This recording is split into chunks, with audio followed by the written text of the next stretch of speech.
Vous avez une image qui s'appelle « Habillage, ce qu'il faut obtenir ». Je vais vous l'ouvrir. Vous n'avez pas nécessairement besoin de l'ouvrir. Je vais vous l'ouvrir dans le logiciel Aperçu Preview ici dans la version anglaise du système d'exploitation. Voilà ce que nous allons finalement obtenir. Nous allons mettre une image qui habille le texte. C'est l'image du loup sur laquelle on a travaillé. Il y a eu des calques de réglage qui ont été mis par-dessus.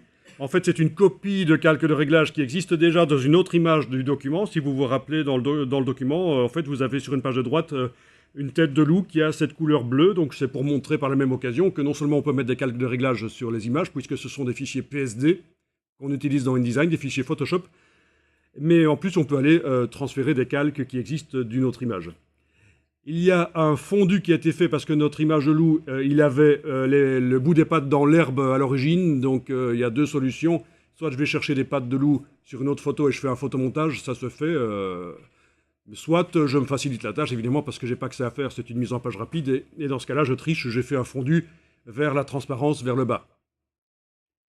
Voilà, et donc l'image habille. Et quand on bouge l'image, le texte se remet en place. Vraiment, le texte tourne autour de l'image. Et il n'y a pas de texte qui vient se mettre entre les pattes du loup. Vous allez voir, on va faire l'exercice ensemble. Il y a plein de petites choses à connaître pour faire un habillage.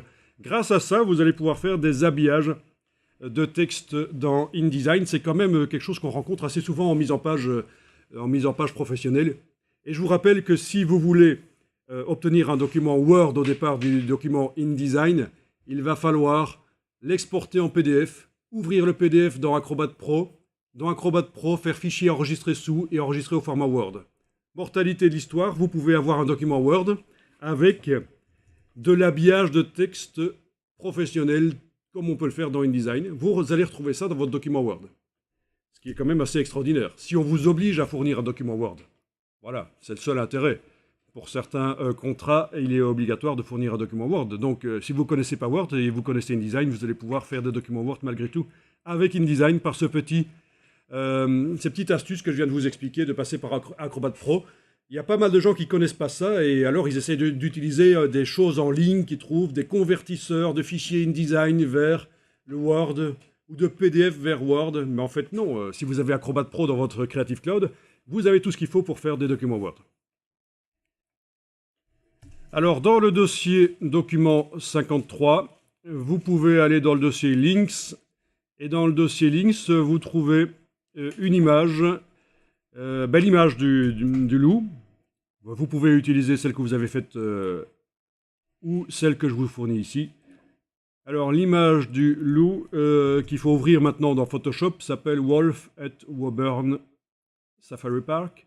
Vous ouvrez ça dans Photoshop.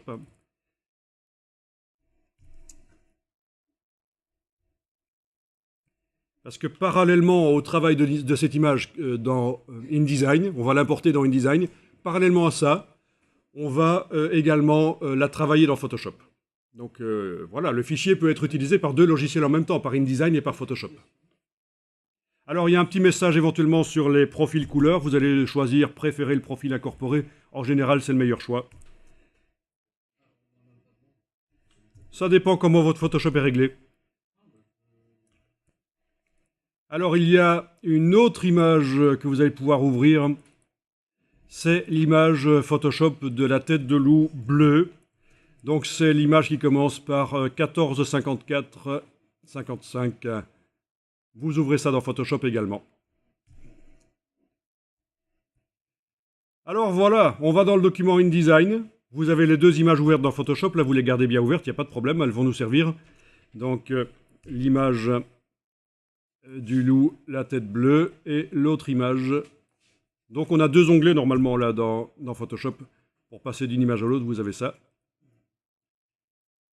On laisse un peu tomber ça pour l'instant. On va dans InDesign. Alors dans InDesign, ce qui nous intéresse, c'est la page 22. Donc par la palette page, éventuellement, vous double-cliquez sur la page 22.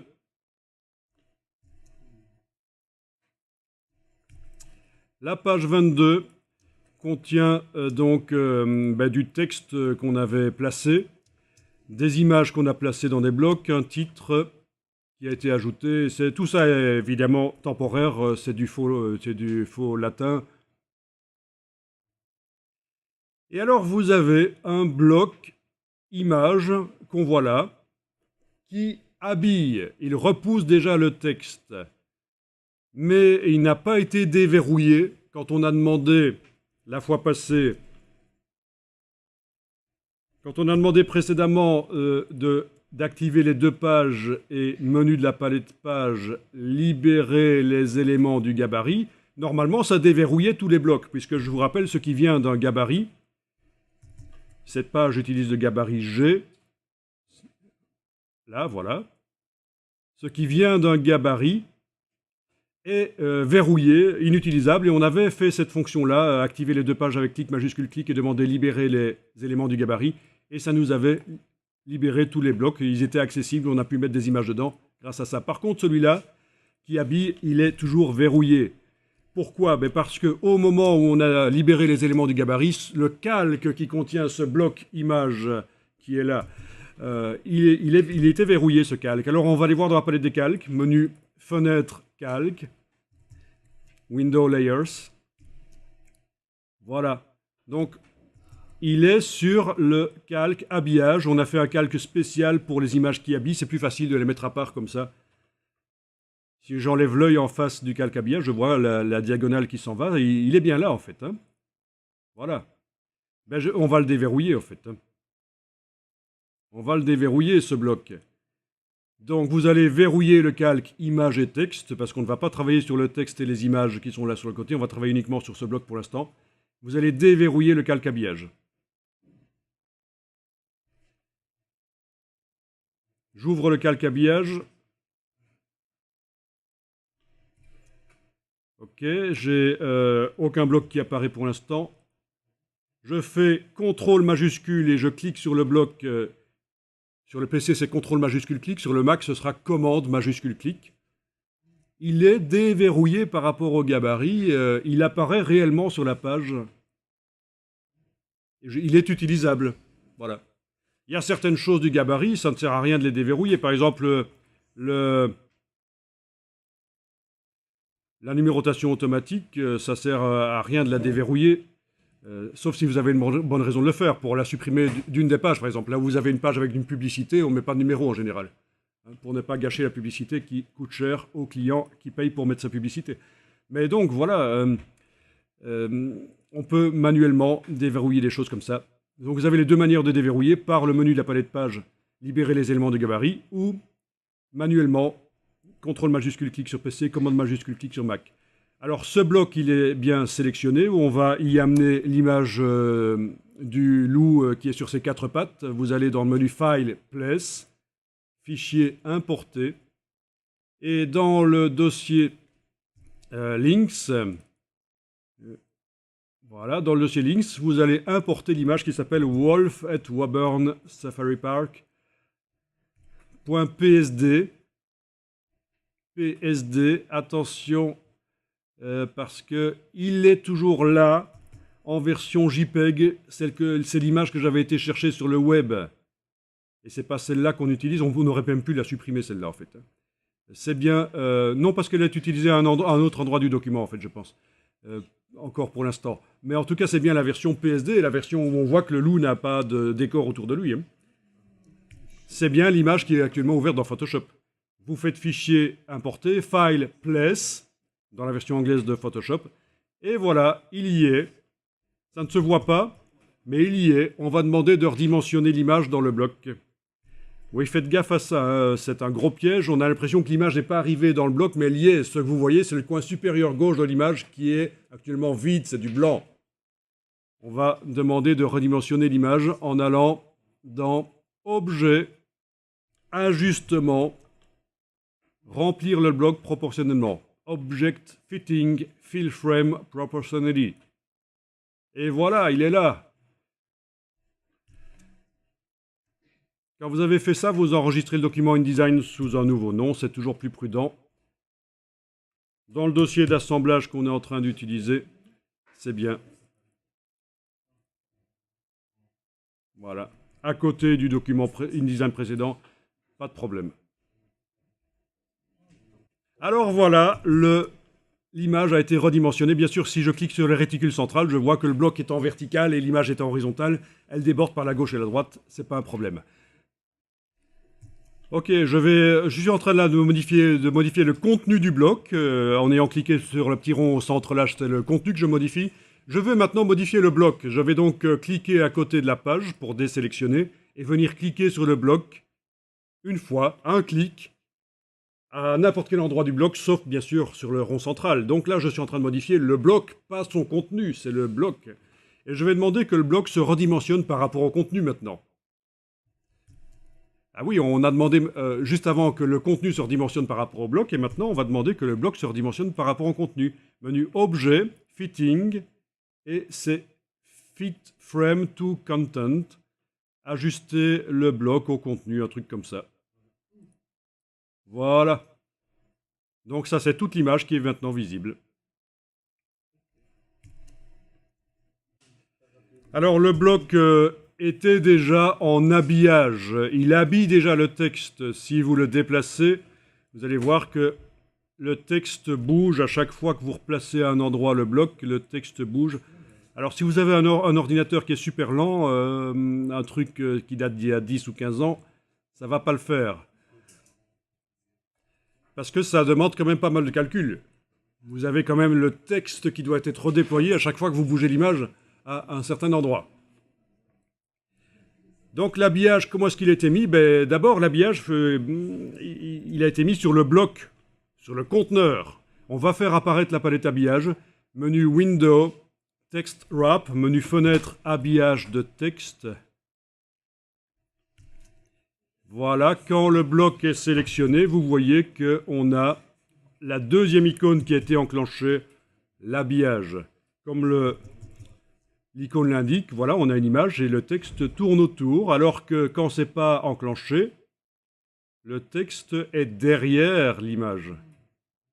Mais là, c'est l'habillage qui est enclenché. Alors, gros piège de l'habillage de texte, on le met, vous devez le mettre sur le conteneur, sur le bloc. Parce que techniquement, il est possible de cliquer sur le rond et d'être en train de travailler sur le contenu du bloc et de mettre un habillage sur le contenu.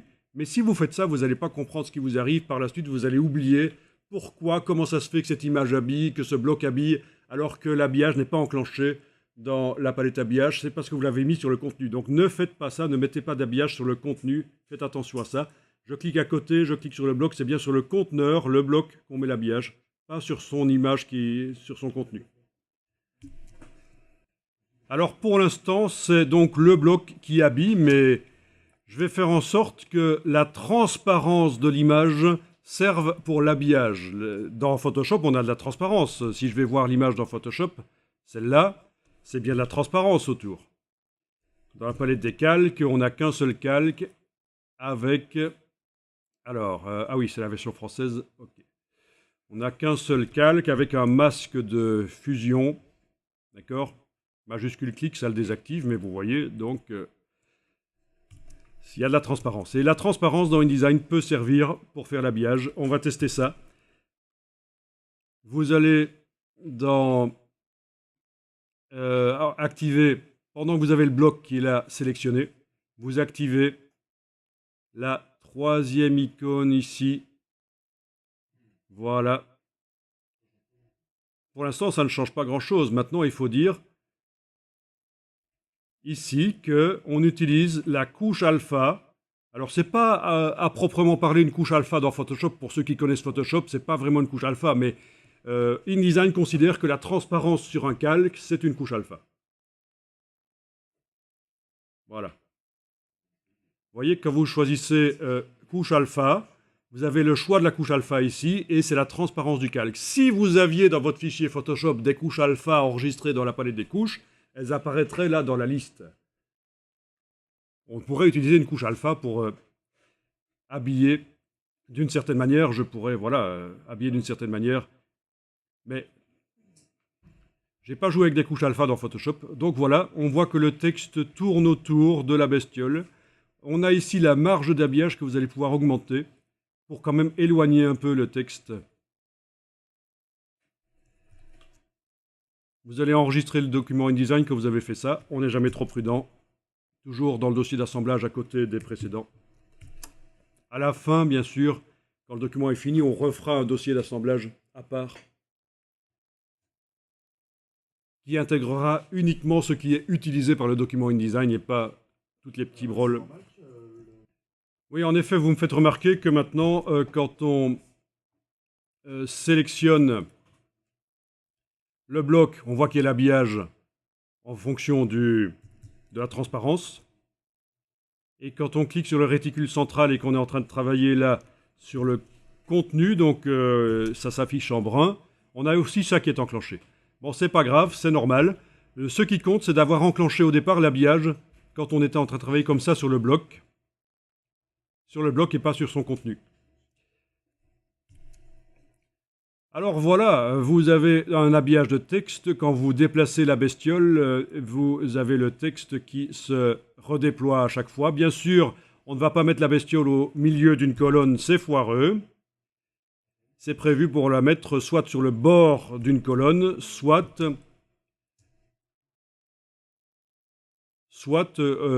entre deux colonnes. Ben, ici, on va le mettre entre les deux colonnes de texte, évidemment. Alors, vous avez quelque chose d'assez particulier, étant donné que c'est une bestiole où il y a un espace entre les pattes, là. Vous avez le texte qui remonte à cet endroit-là, et c'est complètement foireux. On va faire en sorte que, automatiquement, quand on met une image qui habille comme ça sur du texte, automatiquement, le texte ne se met que sur la partie la plus grande de la ligne. Ici, c'est la petite partie de la ligne, vous voyez. Là, c'est la grande.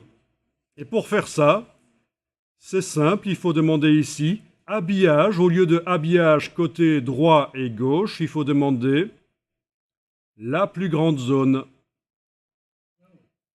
Et là, automatiquement, vous n'aurez jamais de texte qui va remonter dans la plus petite zone, même si techniquement ce serait possible. Si on n'avait pas enclenché ça, c'est possible. Mais en enclenchant ça, vous n'avez pas le problème. Alors évidemment, toutes les images ne posent pas ce problème-là. Si vous avez une image qui ressemble à peu près à une boule, en gros, il n'y a pas d'encoche comme ça de transparence dans l'image, vous n'aurez pas ce problème-là. Mais en tout cas, voilà la solution. Donc on va passer maintenant dans Photoshop. Alors dans Photoshop, on va transférer les calques, les deux calques qui sont là actuellement sur l'image de la tête de loup, les deux calques de réglage, vous les activez tous les deux dans la palette des calques de Photoshop avec clic majuscule clic. Au lieu de les refaire sur l'image d'à côté, je vais carrément transférer une copie de ces calques sur l'image d'à côté. Voilà. Alors, je prends les calques. Je les amène sur l'image d'à côté. Elle apparaît. Vous voyez, quand je survole l'onglet, elle apparaît. Je déplace les calques sur l'image. Je lâche le bouton de la souris. Et voilà, ils sont transférés. C'est ça le principe. On prend les calques, on les amène sur l'onglet de l'image sur laquelle on veut que ça aille. Et surtout, important, on descend sur l'image, on est sur les pixels de l'image quand on lâche le bouton de la souris. Si vous lâchez quand vous êtes sur l'onglet, ça ne va pas marcher, je pense. Vous avez transféré une copie des deux calques. Alors, il y avait un des deux calques dont le masque de fusion avait été travaillé, certainement pour empêcher que le calque de réglage n'agisse sur certaines parties. Oui, c'était sur les yeux. Ça, c'est les yeux du loup, de l'autre loup, là, voilà. Voilà. À l'origine, il y avait eu, avant de mettre le calque de réglage du dessus qui transforme en bleu, il y avait eu un travail là-dessus pour que les yeux restent jaunes dans la version grise. Ok. Alt déplacer. Je peux aussi transférer, comme ça, d'un masque de fusion à l'autre le contenu. Et voilà, dans ma version bleue, j'ai aussi les yeux qui sont restés jaunes. Ce n'est pas important ici, ne le faites pas. Je vous montre juste, ce n'est pas un cours Photoshop de toute façon. Mais ça explique pourquoi, en tout cas, dans cette image-là, on se retrouve avec deux boules là. C'est les yeux du loup, c'est marrant. Alors, on va supprimer ça. Vous allez faire un Alt-clic sur le masque de ce calque de réglage. Il apparaît donc en grand là. Vous allez faire commande A, CTRL A sur le PC pour tout sélectionner. Vous avez bien du blanc à l'arrière-plan ici dans la palette des outils? Donc si vous avez bien du blanc dans la palette des outils à cet endroit-là, vous enfoncez la touche suppression sur le clavier, vous avez supprimé le contenu, ça a été remplacé par du blanc, par la couleur d'arrière-plan. Donc c'est Alt-clic sur le masque de fusion ici, il apparaît en grand, on fait CTRL A sur le PC, commande A sur le Mac pour tout sélectionner, touche suppression sur le clavier, ça remplace par la couleur d'arrière-plan du blanc, Alt-clic à nouveau sur le masque, voilà, comme ça c'est nickel. Voilà, alors c'est peut-être pas génial, mais voilà, ça marche. Alors faites fichier enregistré. Ne faites pas enregistrer sous, bien entendu. On met à jour le fichier sur le disque dur, fichier enregistré. C'est du non destructif, donc l'image d'origine du loup est toujours là. C'est des calques de réglage. On travaille en non destructif, donc on peut toujours revenir en arrière. Dans InDesign, dans la palette lien, il devrait vous dire que le lien a été modifié. Il n'est pas au courant que le lien a été modifié. Lui, il trouve qu'il y a un truc bizarre. Le fichier a été modifié. Vous voyez, parce qu'en fait, on n'a pas demandé au départ de InDesign, par le menu de la palette lien, modifier l'original. C'est pas comme ça qu'on a été ouvrir l'image Photoshop. On l'a ouverte dans Photoshop en faisant fichier ouvrir dans Photoshop. Donc InDesign n'est pas au courant qu'on a ouvert l'image dans Photoshop. Sinon, il vous aurait fait la mise à jour tout de suite. Mais là, il vous dit, tiens, il y a une sakwe qui va VC. Et vous avez l'image là qui est bien sélectionnée en surbrillance. Vous cliquez sur l'icône de mise à jour ici. Et voilà, c'est mis à jour. Vous avez un loup bleu. On revient dans Photoshop. Alors voilà, on a dans Photoshop, on a un masque de fusion qui empêche que le décor du loup soit visible, bien sûr. Je voudrais faire un deuxième masque de fusion avec un dégradé pour que progressivement les pattes du loup, qui sont vraiment pourries ici, deviennent transparentes. Il n'est pas possible de mettre deux masques de fusion sur le même calque dans Photoshop. On va devoir ruser. On va mettre ce calque dans un objet dynamique, c'est un calque conteneur. Et sur le calque conteneur, on mettra un masque de fusion. Alors, on y va. Clic droit à droite du nom du calque. À droite du nom du calque, vous faites un clic droit. Et dans le menu qui apparaît, vous demandez « Convertir en objet dynamique ». Donc, dans la version anglaise, c'est « Convert to Smart Object ». Vous avez donc un objet dynamique qui contient le calque et son masque de fusion. Attention, quand vous avez affaire à un objet dynamique, si vous connaissez Photoshop, vous le savez, parfois, quand vous essayez avec un outil qui modifie les pixels de cliquer sur le calque, il vous met un message Photoshop, vous devez pixeliser cet objet dynamique. Bien sûr, vous ne le faites pas, c'est une erreur de le faire. Mais c'est typiquement un objet dynamique, on ne peut pas le modifier avec un outil modificateur de pixels, comme le pinceau. Donc, attention, parce que le message est vraiment pourri, ça donne l'impression qu'on doit le faire. Ben, si vous le faites, vous passez à côté de tout l'intérêt de l'objet dynamique. Alors, sur cet objet dynamique, on va ajouter un nouveau masque de fusion. Vous pouvez cliquer sur l'icône ici en bas de la palette des calques. Voilà un masque de fusion qui arrive. Vous allez prendre l'outil dégradé de Photoshop. Vous êtes bien en train de travailler dans le masque de fusion, bien sûr, c'est lui qui est encadré. Dans les options de l'outil dégradé au-dessus, vous avez un dégradé du noir au blanc, normalement. Vous allez choisir de l'appliquer de manière linéaire. Ça doit déjà être ça qui est enclenché comme manière d'appliquer le dégradé. Vous avez 5 manières d'appliquer les dégradés. C'est celle de gauche qui est enclenchée. Le mode d'application est normal. L'opacité est 100%. On est d'accord? Vous allez tracer de haut en bas ou de bas en haut. Voilà, c'est plutôt de bas en haut qu'il faut le faire. Et vous avez la transparence. Vous êtes en train de créer la transparence qui nous intéresse pour maquiller rapidement les pattes de cette bestiole. On est en train de mettre un dégradé du noir au blanc dans le masque de fusion et ça crée de la transparence. Les différents niveaux de gris du dégradé, c'est différents niveaux de transparence vous faites la mise à jour, fichier enregistré, vous allez voir dans InDesign, vous faites la mise à jour dans InDesign. Voilà. Donc voilà, on a un petit problème, c'est que la transparence n'est pas prise en compte par l'habillage en fait. Hein. Oui, puisqu'en fait on a fait un habillage sur base de la transparence de l'image. Mais je veux dire, les pattes sont un peu trop transparentes. Et donc le texte va dedans. Alors à la place de type d'habillage basé sur la couche alpha, vous pourriez choisir type d'habillage basé sur la détection de contours. Et là, tout se passe dans InDesign. InDesign détecte les contours.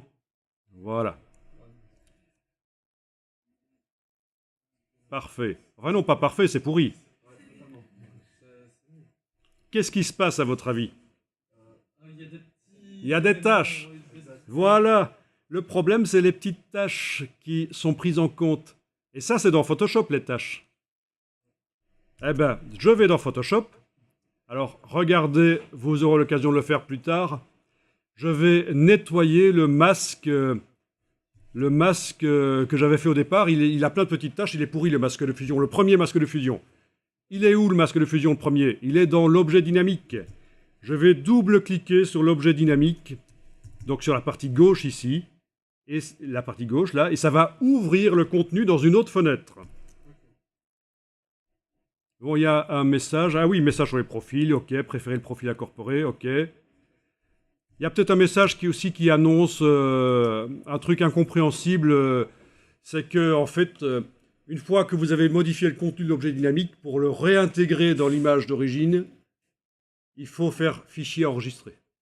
Je vous montre ici le principe. Voilà, donc ça c'est le contenu de l'objet dynamique, bien sûr. Je fais Alt-clic sur le masque. Ça, c'est ce qu'on a fait tout à l'heure, ça affiche le masque en entier. Je remarque qu'en effet, j'étais un peu à la bourre la dernière fois que j'ai fait ça. Je prends l'outil pinceau, je vais dessiner en noir sur les tâches pour nettoyer le masquage.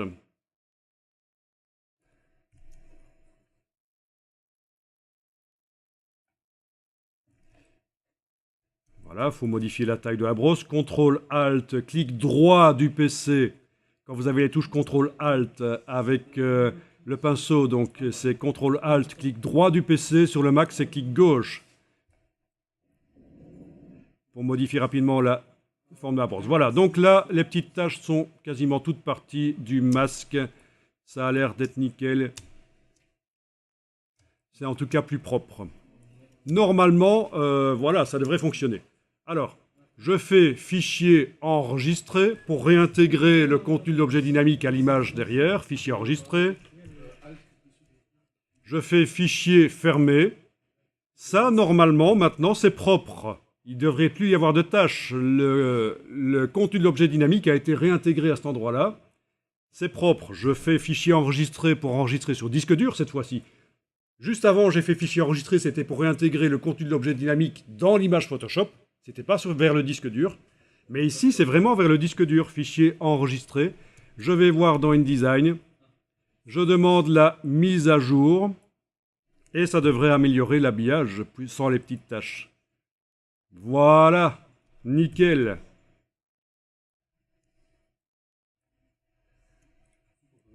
Ah, c'est pas facile l'habillage, mais c'est génial. C'est génial, ça donne vraiment un look pro à vos publications. Vous voyez ça dans les magazines partout. Vous ne saviez pas comment on faisait. Eh bien voilà, vous avez eu un peu un cas particulier. Si c'est juste un bloc image qui habille, c'est facile, mais si c'est du détourage fait dans Photoshop ou pinceau, il y a des choses auxquelles il faut penser. Outil bien sûr de transformation manuelle de InDesign. Poignée du coin, Alt majuscule si on veut agrandir la bestiole. Oui, si on veut agrandir un bloc et son contenu, c'est avec l'outil de transformation manuelle. La flèche noire, c'est pour modifier le cadre, mais si je veux modifier le bloc et son contenu, je dois absolument utiliser la transformation manuelle avec la touche majuscule pendant que je fais ça, jusqu'à ce que tout soit fini. Je lâche la touche majuscule après le bouton de la souris. pour qu'évidemment la touche de contrainte garde les proportions. J'ai pas envie que mon loup se transforme en belette en étant écrasé dans un sens ou l'autre. Vous enregistrez le document et voilà, vous avez largement assez pour faire déjà maintenant des documents avec un look professionnel.